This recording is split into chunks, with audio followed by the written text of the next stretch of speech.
ভারতের সামাজিক যোগাযোগ মাধ্যমে শুরু হওয়া ককরোচ জনতা পার্টি এখন আর শুধু একটি অনলাইন ট্রেন্ড নয়, এটি পরিণত হয়েছে নতুন রাজনৈতিক বিতর্কে, যেখানে সমর্থন জানিয়েছেন দেশটির শীর্ষ রাজনীতিকরাও।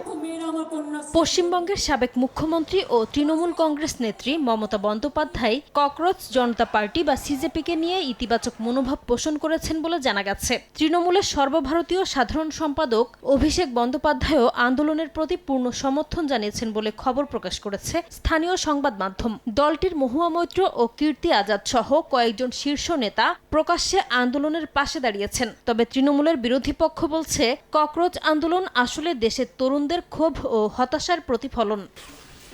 এদিকে বিভিন্ন সংবাদ মাধ্যমের প্রতিবেদনে বলা হয়েছে, তরুণদের সমর্থন দিয়েছেন কংগ্রেস নেতা রাহুল গান্ধীও। প্রতিবেদনে আরও দাবি করা হয়, কংগ্রেস সিজেপির আন্দোলনের প্রতি সহানুভূতিশীল অবস্থান নিয়েছে, পাশাপাশি তরুণদের ক্ষোভকে যৌক্তিক বলে উল্লেখ করেছে। তবে সিজেপি নিজেদের আনুষ্ঠানিকভাবে কোনো রাজনৈতিক দলের সঙ্গে যুক্ত করতে চায় না।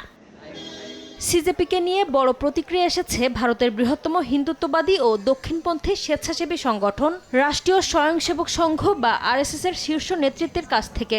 সংগঠনটির প্রচার প্রধান সুনীল আম্বেকার আন্দোলনটির অস্তিত্বকে গণতান্ত্রিক প্রক্রিয়ার অংশ হিসেবে স্বীকৃতি দিয়েছেন।